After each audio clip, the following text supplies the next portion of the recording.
urgent? Di ba kinall out nga si Pangulong Marcos ni Justice Leonen in his separate opinion? It is unconstitutional because you do not use a certificate of urgency on the budget which is supposed to be subjected to the longest debate. Kasi unang-una, yan ang budget ng bayan. Pangalawa, isang taon a-applyan. At number 3, billion, trillion pa nga ang involved. So, bakit maraming cash? Iniipit nila yung cash. Bakit walang public deliberation? Napilitan lang sila. Eto, kung napapansin nyo, napilitan lang sila sa BICAM. Pero kung napapansin nyo, sino ba nanood nung sa BICAM? Nagtiyaga. Nagtiyaga ako Mag-a-adjourn sila. Bago magpupulong-pulong sila raw, magkukumpul-kumpul sila sa isang lugar.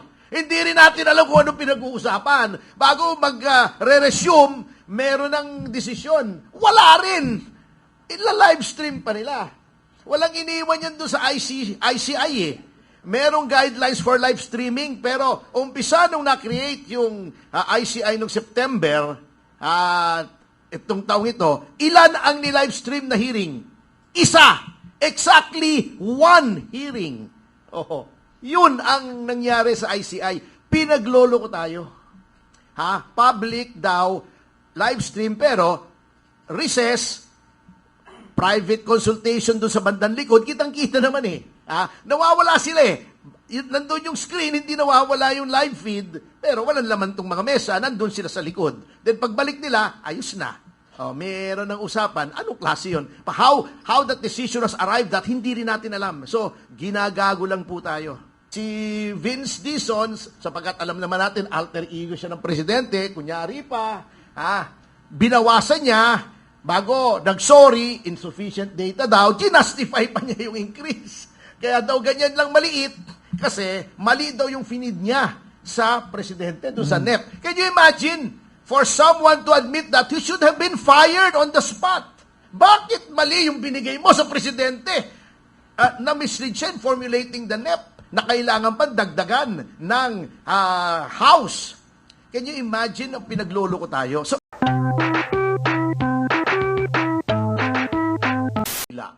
ng kitang-kita naman nating panggigipit at pagsikil sa freedom of expression ng kasalukuyang pamahalaan ay narito pa rin kayo. If only for that, you deserve the thanks of the Filipino people. Alam niyo po, etong budget na ito ay classic case of di na natuto. Parang Gary Valenciano na. Meron na noong 2025, nakita na ng mga kongresista na galit yung mga tao sa insertions, ngunit hindi pa rin sila tumigil. Pinalitan na nga yung speaker. But what happened is that it's a different dog with the same collar.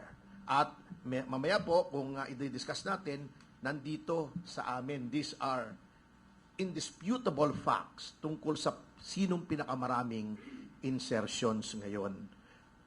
Ang ating legislatura, in spite of the Belgica ruling na itong mga ganitong anomalya ay violative o labag sa ating saligang batas, ay tuloy pa rin ang paggawa nila. Hindi po sila sumusunod sa spirit at sa letter ng Supreme Court decision sa Belgica versus Ochoa. Ano pong gagawin natin? Sabi nga, to quote the famous words of BBM, anong gagawin natin? Hostage tayo Kung hindi papasa itong 26, reenacted yung 25, which has been called the most corrupt budget in Philippine history. So we're caught between a rock and a hard place. These people have given us no choice to reenact a corrupt budget or to accept a budget that is equally corrupt, sabi nga ni kaibigang Jing Paras. So, nandyan po tayo. Ang problema, where is the outrage? Ito ang panawagan ko sa ating mga kababayan. Hanggang kailan tayo magtitiis? Niloloko na naman tayo. Sabi nga, hindi dapat magkaroon ng insertions. DPWH pa lamang, bilyon-bilyon na. Puwera pa yung Department of Health kung saan napakarami ng anomalya. DOTR, agriculture, yung mga farm-to-market roads, pati sa AFP, ang daming problema. Hanggang kailan tayo magtitiis? Ngayon, subukan natin si Pangulong Marcos. Kung babasahin niya ulit yung 4,000 pages, katulad ng iniyabang niya last year na binasa daw niya, tignan natin kung ibivito niya yung insertions. Kung hindi niya ibivito yung mga insertions na yan, isa lamang ang kahulugan. Siya yung, hindi lamang siya kasabwat, he is the one behind this one kasi gagamitin na naman nila na panuhol sa impeachment ni Vice President Sara Duterte. Sapagkat natakot sila nung may outrage ang publiko, baka hindi na sila makapanuhol sa mga nasa House of Representatives. Ngayon, pinakikita nila na it's going to be the same formula. The question now is, what are we going to do about it?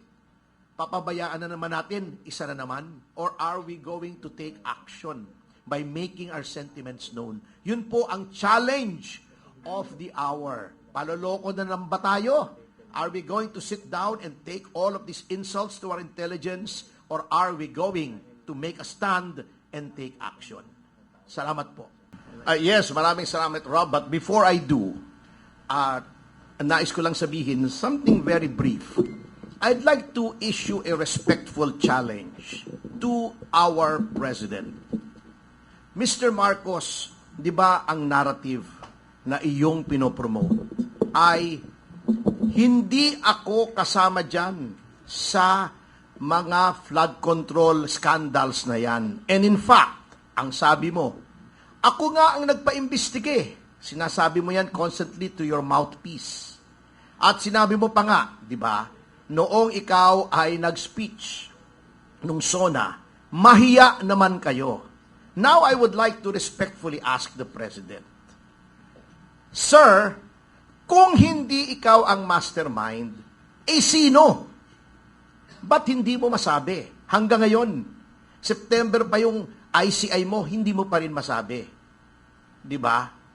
Kung ikaw ang nagpa-imbestiga, ano nangyari sa investigasyon? Bakit hindi mo pa rin masabi hanggang ngayon kung sino ang mastermind? At sa nakikita mo na yung National Expenditure Program mo ay nilakihan na naman, just like before, nung sinabi mong mahiya naman kayo, bakit ayaw mong sabihin sa present na House, mahiya ulit kayo?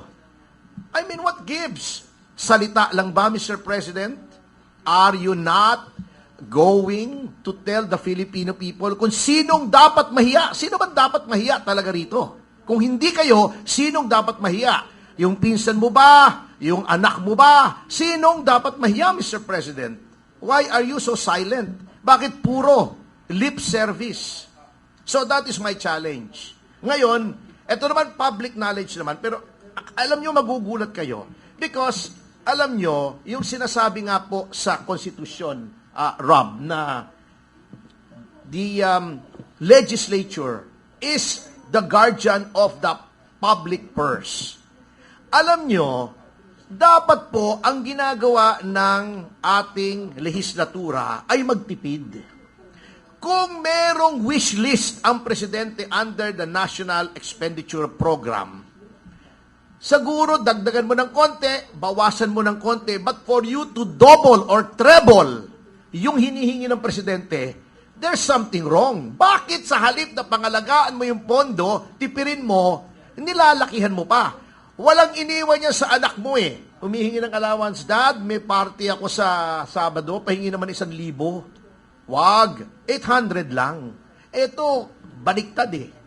Paano matututo ng fiscal responsibility? Dad, pahingi ng 1,000, gawin natin 3,000. Saan mo ilalagay yung 2,000? Ha? Yun ang nagtataka ko. Ha, kita nyo, eto ha. Eto na naman eh, walang pagbabago mga kasama. Tignan ninyo ha. Kaya sinasabi ko, yung speaker, same, different dog, same collar. Eto, umpisahan natin. Yung iba halimbawa si Roman Antonio, ang insertion siya, hundreds of millions. Okay? Kunin na lang natin yung first 5 para hindi kayo maboard. Ang number 5 sa dami ng insertions ay si Nabota City Lone District Representative Toby Tiangco. Ang hiniling lamang sa NEP para sa NCR niya, yung kanyang distrito, ay 362 million. Ang in-insert niya ay 754,000. Doble. 754 million. Million, 754 million. For a total of 1.116 billion pesos. Mas malaki pa yung insertion kesa sa nakalagay sa NEP. Pagdating naman sa Eastern Samar, Christopher Gonzales, 2.7 ang million, 2.7 billion ang hiningi sa NEP. Nag-insert siya ng almost 900 million for a total of 3.6 billion. Eto na. Eto, the Swansing Sisters. Yung paborito, yung crush ni Congressman Jim yung Paras. pinakamagandang congresswoman sa House. Hindi, magkapatid ito. Iba pa yung si Micaela. Yung Bella, Yung Bella- medyo improved version. Hindi ko kilala kasi. Oo. Hindi masyadong vampiric yung mukha. Kita nyo 2.3 ang hiningi sa NEP. In-insert niya is 1.5 for a total of 3.8. Almost 3.9 kung rounded off. Yung kapatid niya na chairman ngayon, ano? Chairman ng APRO, yeah. Oo. 1.7 ang in-insert sa 1.6 for a total of 3.4 billion. Ano yung billion ng insertions? Yung magkapatid, ang total insertions ay 3.2 billion yung magkapatid. And yung ating speaker na akala natin mag-improve from Alam mo, matino. Mr. Romualdez ay ang hiningi lang sa DPWH na sa NEP ay 1.1 billion. Ang in-insert niya ay 2.6, halos triple. Tinriple niya for a total of 3.783 billion pesos. Yan ba ang reform budget? Yan ba ang nahiyang mga tao? Hindi po sila nahiya. What are we going to do with this? Bago si Vince Dizon, sapagkat alam naman natin, alter ego siya ng presidente, kunyari pa, binawasan niya, bago nag-sorry, insufficient data daw, ginastify pa niya yung increase. Kaya daw ganyan lang maliit, kasi mali daw yung finid niya sa presidente, doon sa NEP. Can you imagine, for someone to admit that he should have been fired on the spot? Bakit mali yung binigay mo sa presidente? Na-mislead siya in formulating the NEP na kailangan pa dagdagan ng House. Can you imagine ang pinaglolo ko tayo? So, yan po sinasabi ko. There seems to be no hope. Hanggang matapos po ang termino nitong Pangulong ito, ganyan po ng ganyan. Dahil nga, hindi po sila pwede magtanggal ng insertions kasi ipanunuhol po nila yan. Pagdating ng February 26 ba? O 6? Yung February deadline. 26. 6. Yung Pagdating ng February 26, deadline of the 1 year. kakailanganin nila yung perang yan. Sapagkat katulad nga na sinabi ni Chairman Cardema, depende ang budget mo doon sa agreement or disagreement mo doon sa pinagagawa nila sa iyo. Ayaw mong pumirma, wala kang budget, pipirma ka, sagana ka sa budget. So, yun po ang malaking problema kung bakit never na mare-reform ang ating budget. Actually, ganito yan, ano? The fundamental question there is, bakit walang deliberation? Simple. Ayaw nilang ipaalam sa atin. Case in point, the 2025 GAA was unconstitutionally certified as urgent. Can you imagine? Budget urgent. Anong ibig sabihin kung bakit may GAA deliberations? Kasi nga, ang legislature, ang guardian of the public purse, of the national treasury. Kaya dapat yan, binubusisi lahat. Tama yung sinabi ni Chairman Cardema. Binubusisi yan. Bakit ganito? Bakit ganon? Ito bang agency na to? Nagamit mo ba yung binigay namin sa'yo? Hindi mo pala nagamit? Bakit ka namin bibigyan ulit? Etong binigay namin sa'yo, bakit dito mo ginamit sa ibang purpose? Dapat makastigo ka, etc.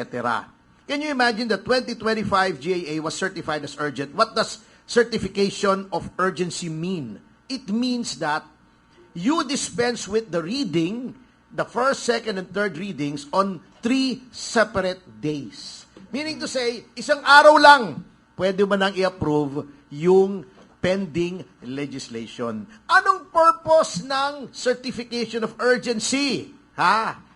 Nagkakagulo. Di ba? Magdideclare ka ng national emergency by law.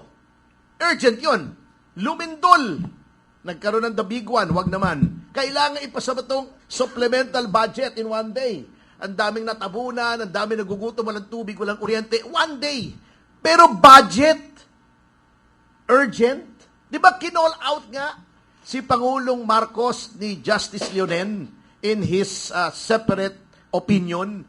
It is unconstitutional because you do not use a certificate of urgency on the budget, which is supposed to be subjected to the longest debate. Kasi unang-una, yan ang budget ng bayan. Pangalawa, 1 taon a-applyan. At number 3, billion, trillion pa nga ang involved. So, bakit maraming cash?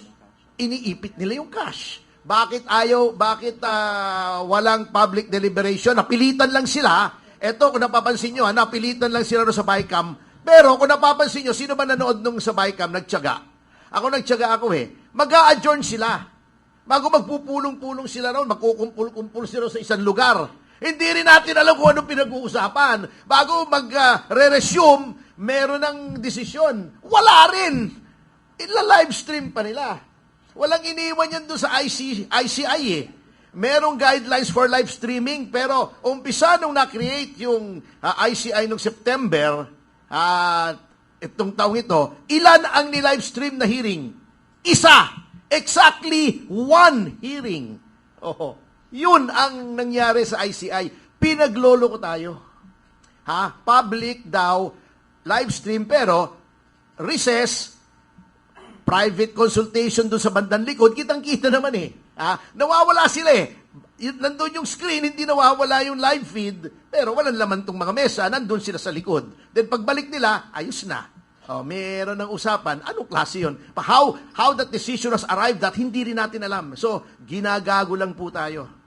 Kunwari transparent. Oo, kunyari, parang ICI nga, lahat kunyari lang, puro dapat talaga ang palitan na yung, di ba, meron silang parang steam, yung may bagong duha, di ba? Oo, dapat palitan na yun yung kanta ni Ano ipapalit po? Yung kay, sino to? Si Anthony Castello. Balat kayo pala ang pag-ibig mo. Wow. Life, ha? Opo, sir. Opo. Alam ko naman. Sir, being the deputy spokespo ng party, may update po ba regarding sa status ni Senator Bato? Kasi Senator Robin Hood ay sinabi, sa payo niya is huwag kang susuko sa banyaga. And how about the party, sir? Anong stand? And sabi ng DILG, alam nila kung nasaan si Senator Bato. May suporta rin po ba ang partido kay Senator Bato ngayon? Definitely. Senator De La Rosa is a ranking member of the PDP, and he is one of the 3 senators. However, with respect to the legal recourses available to Senator De La Rosa, I think the best person who would be able to answer that would be his legal counsel, Attorney Israelito Torion. With respect to the pronouncements of Senator Padilla, I think we have to defer to his Chief of Staff, Attorney Philip Jurado.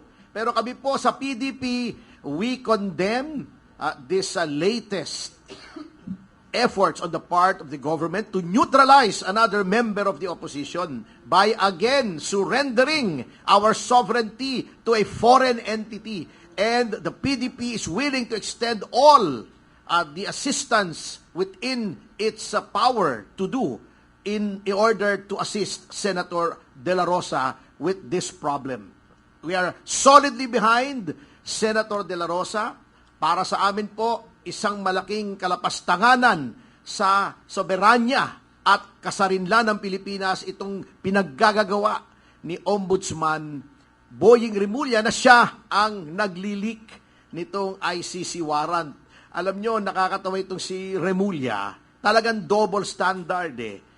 Kapag may isang tao, katulad niyan, na si Madriaga, relax na lang partner, alam ko umiinit yung ulo mo pagka na ano mo yung pangalan ni Madriaga eh.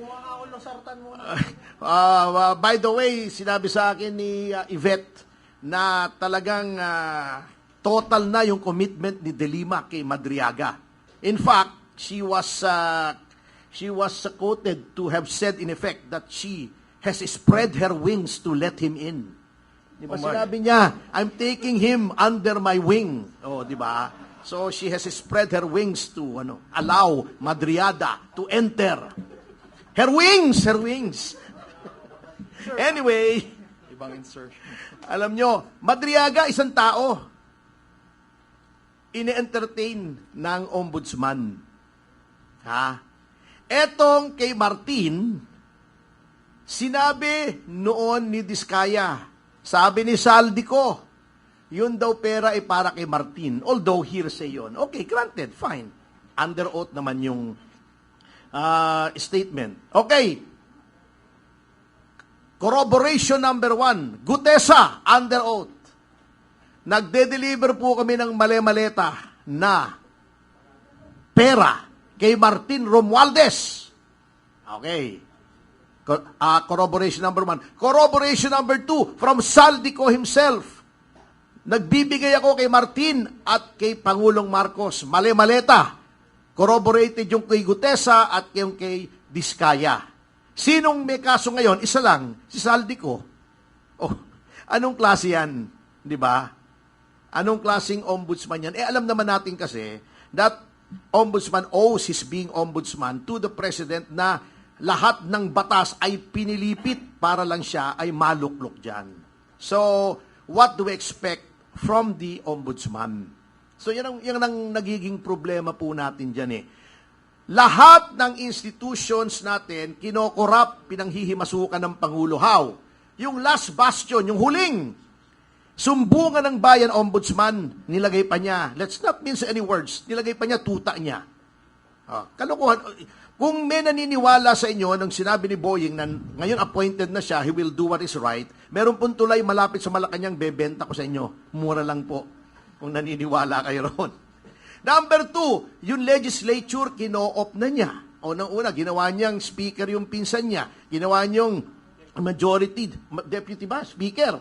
Yung anak niya. Plus, inuutusan niya na mag-insert. One prerogative ng legislature yon. Pati judiciary, pinanghihimasukan na niya. Can you imagine? The ombudsman and the president being one in saying, bago magpasko, may makukulong na. Mr. President, Mr. Ombudsman, hindi po kayo nag-i-issue ng warrant eh. Hukuman po eh. Are you telling us, kontrolado nyo rin yung hukuman na pag sinabi nyo bago magpasko may warrant, teka, nakakabahala na po yan. Ha? That is very alarming. Di lahat po ng branches of government. Ha? Inyo ng executive, Mr. Marcos, inyo pa ang legislature, inyo pa rin ang judiciary. Bata mo pa rin na nasa ombudsman. Appointee mo pa rin na nasa ICI. Wala na po kaming pagtutunguhan. Sino pang mag-check and balance? Yan po ang nakakaalarma sa ginagawa. Number 2, another point, ito sa budget. This will be my last word on it at medyo I'm the only one standing between you and lunch. Yung sinasabi ni Professor, alam nyo, tama, okay. Number 1, yung education now. For the first time, pumasok sa standard. Ngunit tingnan nyong mabuti tingnan nyong mabuti. Kasi niloloko po tayo. Last budget, alam nyo yung pagkasniki nitong gobyernong ito.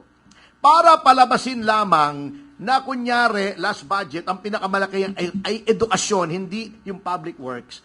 Yung budget ng PNPA, sinama nila, kinompute nila sa education. Sa DILG yun eh. Hindi naman sa DepEd yun eh. Yung budget ng PMA, sinama nila sa education, sa DND yun eh. Hindi naman sa DepEd yun. Pero para lang palabasin na mas malaki education kesa sa DPWH, sinama nila yun nung kinompute nila, kita nyo education, no? Nung tinignan ko, teka muna, bakit pati PMA at saka PNPA? may mga sariling departamento yan. Kaya tignan pa rin natin, Prof, ha? Baka pinaglululuko tayo yung mga taong yan, ha? O baka Claire Castro na naman, yung farm-to-market roads daw may kinalaman sa health. Membership seminar ng PDP laban, no? If you want to be a member of PDP. Para maging maganda ang takbo ng ng bansa under PDP laban, kailangan mahawakan namin ang legislative at saka executive branch. Ano ibig sabihin? Yung mga kapartido namin ang dapat mailuklok majority sa executive tsaka sa legislative para yung programa ng PDP ang mapalaganap. Noong 2016 to 2022, isang PDP laban member ang naging presidente. Marami rin po, no, ang nailuklok sa pwesto as USEC, as ASEC, as directors. Also, pati rin ho sa legislature. Naging maganda ba ang takbo ng bansa? It was not perfect, pero ramdam nyo ang pagbabago. As in fact, yung party chairman namin bumaba with the highest trust rating of 91%. Etong 2022 onwards hanggang 2028, dapat suriin nyo yung mga political parties. Panagutin ninyo at tanungin nyo rin po, ano ba ang inyong mga prinsipyo? Ano ba ang inyong mga programa? Lalong-lalo na dito sa mga nangyayari sa ating bansa. Kaya dito ho namin pinapalakas ang aming partido kasi importante po sino yung mga tatakbo under political parties kasi doon yung malalaman ano ba ang kanilang mga paninindigan, lalong-lalo na ngayon sa mga issues. Ano ho ba ang lumalaganap ngayon? Hindi ho ba based on personality? Nakalimutan nyo na mo ang mga partido, ano ba ang kanilang mga paninindigan. Pero nadidinig nyo ho ba ano ang pinaninindigan ng PDP?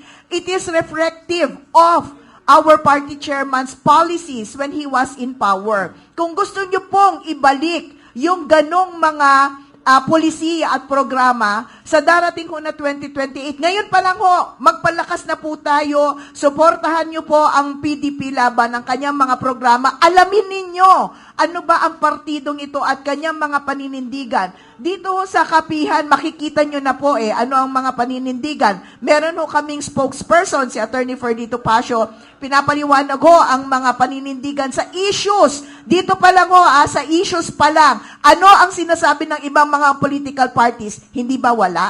Or at least, personally, wala ako nadidinig. Pero ang PDP ho, malakas ho na naninindigan and we fully support itong mga pronouncements ng aming party president. So, ngayon pa lang, magmasid, alamin sino po ang mga miyembro ng political parties, doon po maghusga kayo sa darating na 2028 kasi nasa kamay nyo rin po kung ano ang mangyayari pagkatapos ho ng mga nararanasan natin ngayon. Sige lang natin. Rob, sorry to interrupt. Bago tayo magtapos, since one of the tenets of our party is theism, our belief in a God that guides the destinies of men and nations.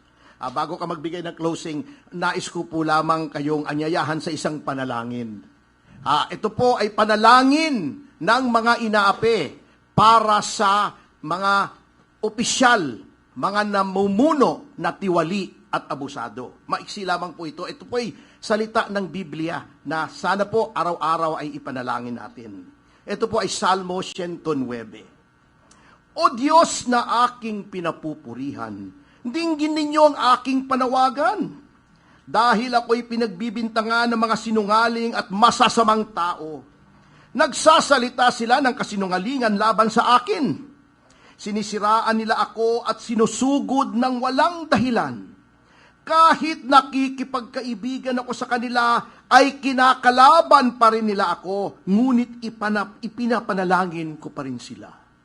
Sa kabutihan na ginagawa ko sa kanila, masama ang iginaganti nila. At sa aking pag-ibig, ipinabalik nila'y galit. Sinasabi nila, totoo po ito, ginagawa ito ng pamahalaan. Maghanap tayo ng masamang tao na kakalaban sa kanya at magsampa ng kaso sa hukuman laban sa kanya. At kapag hinatulan na siya, lumabas sana na siya ay may kasalanan at ituring din na kasalanan ang kanyang mga panalangin. Mamatay na sana siya agad at ibigay na lang sa iba ang katungkulan niya.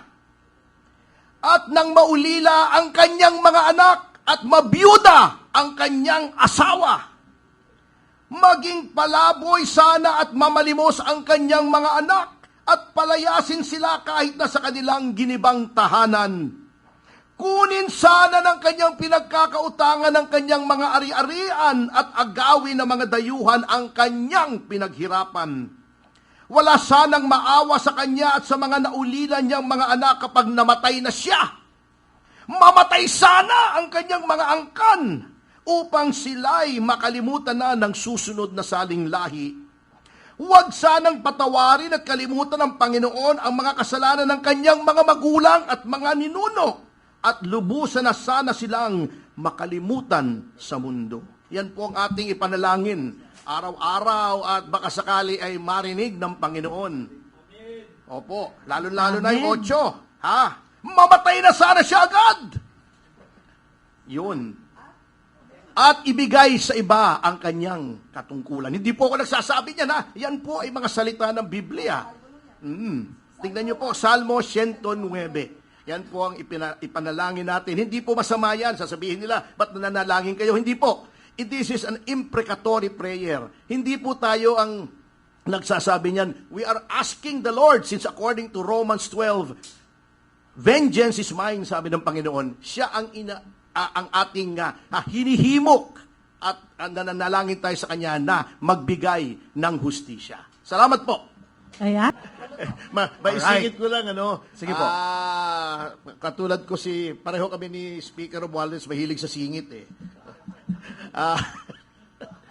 yung 1 bilyong yan, naalala ko yung claim ni Montulfo na nakaiwan daw ng 1 bilyong piso si Pangulong Duterte sa Malacanang. Alam nyo, hindi naman po inoust si Pangulong Duterte. Peaceful transition of power. Paano ka makakaiwan ng 1 bilyon? Kung Mayo pa lang, alam mo nang matapos na yung term mo Kung meron ba 1 bilyon granting without conceding may 1 bilyon doon, hindi maiuwi mo yun. Ang tagal ng panahon para maiuwi mo 1 bilyon. Kung siguro 1,000 piso, 2,000 piso nakalimutan mo sa drawer, pwede. 1 bilyon. Alam niyo ba kung gaano karami 1 bilyon? Yung 1 milyong piso, mga ganyan kalaki, di ba? Mga 12 inches, more or less, yung haba. 1,000 ganon ang 1 bilyon. 1,000 na 1 milyon. Nakalimutan mo, hindi mo napansin. Yan ang mga tiradang boss, bulok 1 minute ito. 1 minute lang, boss. Alam mo, Yeah, can you hear me? Yan. okay, loud and clear You can po. hear me. Go. As GMA Okay, would say, so, hi, Lorraine. listening to Ronald, to Attorney Topacio, everybody, it's enraging, di ba? Nakakabaliw sa galit. And this is not the first time. It's been the hallmark of the Marcos presidency, yung kabaliwan na ganito, the insanity. Now, because this is an insane president, and we can talk ourselves blue in the face, as I said, no? Yung mga insertions, all of that, all the technicalities, parang we're talking about a Congress that's made of hardened criminals, no? Na inuulit pa, di ba? While this president, his idea of damage control is salita lang, puro salita. And then the most ridiculous things, because if there's anything that's very clear right now, is that Bongbong Marcos did not run to serve. He ran to steal from the Filipino people. Kung kaya ito mga na pinapakinggan natin, nakakagalit. And for the past 3 years, this is what he's been doing to the Filipino people. Diba? And why is that? This is a man in the grip of a powerful substance abuse disorder. If there's anything that's very clear now, is that he's not fit to lead. He has destroyed our economy in under 3 years. And the amounts that we're talking about right now are staggering, nakakahina. And we know what that means. What those amounts mean, no? Is that yung mga bahay na wash out, yung mga nalunod na mga kababayan natin, yung mga nagugutom. And this is why we need to speak out, because they're not able to speak out, di ba? And if there's one thing that we also know, this could not have been possible under President Rodrigo Roa Duterte. In the end, the buck really stops with Bongbong Marcos. And apart from diba Ferdy said, no, Attorney Topacio said that yung statement ni Zaldico, Why is it heavy? It's also heavy because he's the appropriations chair. 'Di ba? Mabigat yung sinabi niya. So, and yet, niloloko ang Pilipino, no? Walang kahihiyan itong Marcos administration na ito. That ICI is a load of crock talaga, bullshit. Because it was created by Bongbong Marcos, his appointees, no? These are his appointees, and they will not touch Bongbong Marcos nor Martin Romualdez. And at the end of it, ang kakapal talaga ng mga mukha, walang kahihiyan sa Pilipino. The impunity, the brazenness, and we'll always go back to the privilege of having served my country under PRRD, which fortunately, no, for us, he gave us a standard, eh. And I'm afraid that we're going to lose that outrage, and we should never lose that outrage. Isa pa yan, no? Just to look at PRRD in The Hague, yan ang ginawa ni Bongbong Marcos. It's a heinous crime. Extraordinary rendition. So, all in all I really just want to say, as a doctor, no, we can cure the symptoms. We can say, we'll do this, yung katulad ng ginagawa niya, no? He'll fire all sorts of people, mga undersecretaries niya, si Lucas Bersamin, etc., etc. Pero siya yung kailangan mag-resign. He has to step down. He is fully incapable of leading our country. It's like having a patient with cancer. You're going to manage the fever, the appetite loss, but in the end, it's the cancer, and the cancer is Bongbong Marcos. He is fully incapable. He is a plunderer. He is a criminal, that extraordinary rendition of PRRD, and he is a drug addict. At the very bottom of this is because he is a drug addict. His family members are drug addicts. In the real world, if you refuse a hair follicle drug test, it is the same as a positive test, and you get fired. It's the same thing now. No, so I guess that's all I have to say. It's wonderful listening to all of you. Kasi parang, akala ko ako lang yung galit eh. Tsaka alam mo yan si Madriaga, yung asset natin ang sinasabi, siya yung nilapitan ni Trillanes para i-assassinate si Vice President. The Vice President knows this. No, so, the takedown of the Vice President, it's so brazen, it's so shameless, the utter disregard for the Constitution. All of this is happening under the watch of a drug addict. So we should not be surprised anymore that all of this madness is happening, and that madness has to stop, and he has to step down. Bongbong Marcos has to step down now. Otherwise, he's going to bleed our country dry. He's doing it now. On one hand, he's going the rounds with all of his ridiculous statements na nagpapapogi na about good governance and about corruption, so he's so against it. But on the other hand, he's sending Vince Dizon, his alter ego, to steal from us. No, so nakakahiya itong president na ito. He has to step down. That is the moral obligation of our generation, not to allow any Marcos ever again. That's it. Thank you. Actually, ganito yan, ano? The fundamental question there is, bakit walang deliberation? Simple. Ayaw nilang ipaalam sa atin. Case in point, the 2025 GAA was unconstitutionally certified as urgent. Can you imagine? Budget urgent. Anong ibig sabihin kung bakit may GAA deliberations? Kasi nga, ang legislature ang guardian of the public purse, of the national treasury. Kaya dapat yan, binubusisi lahat. Tama yung sinabi ni Chairman Cardema. Binubusisi yan. Bakit ganito? Bakit ganon? Ito bang agency na to? Nagamit mo ba yung binigay namin sa'yo? Hindi mo pala nagamit? Bakit ka namin bibigyan ulit? Etong binigay namin sa'yo, bakit dito mo ginamit sa ibang purpose? Dapat makastigo ka, etc.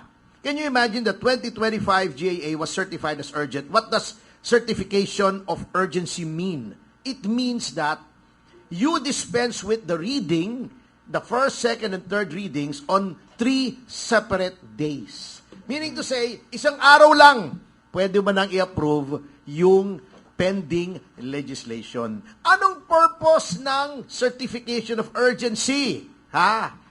Nagkakagulo. Di ba? Magdideclare ka ng national emergency by law. Urgent yun. Lumindol.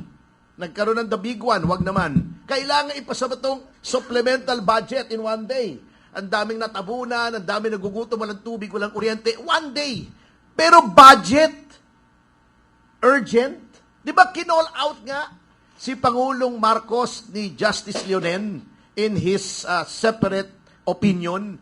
It is unconstitutional because you do not use a certificate of urgency on the budget which is supposed to be subjected to the longest debate. Kasi unang-una, yan ang budget ng bayan. Pangalawa, isang taon a-applyan. At number 3, billion, trillion pa nga ang involved. So, bakit maraming cash? Iniipit nila yung cash. Bakit walang public deliberation? Napilitan lang sila. Eto, kung napapansin nyo, napilitan lang sila sa BICAM. Pero kung napapansin nyo, sino ba nanood nung sa BICAM? Nagtiyaga. Nagtiyaga ako Mag-a-adjourn sila. Bago magpupulong-pulong sila raw, magkukumpul-kumpul sila sa isang lugar. Hindi rin natin alam kung anong pinag-uusapan. Bago mag-re-resume, meron ng desisyon. Wala rin. Ila-livestream pa nila. Walang iniwan yan doon sa ICI Merong guidelines for live streaming, pero umpisa nung na-create yung ICI nung September, itong taong ito, ilan ang ni-live stream na hearing? Isa! Exactly one hearing. Yun ang nangyari sa ICI. Pinaglolo ko tayo. Public daw, live stream, pero recess, private consultation doon sa bandang likod, kitang-kita naman nawawala sila nandun yung screen, hindi nawawala yung live feed, pero walang laman tong mga mesa, nandun sila sa likod. Then pagbalik nila, ayos na.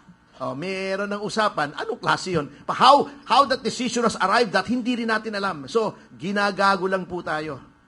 Kunwari transparent. Oo, kunyari, ay nako, parang ICI na, lahat kunyari lang, puro dapat talaga ang palitan na yung, di ba, meron silang parang steam, yung may bagong duha, di ba? Oo, dapat palitan na niyo yung kanta ni Ano ipapalit po? Yung kay, sino to? Si Anthony Castello? Balat kayo pala ang pag-ibig mo. Wow.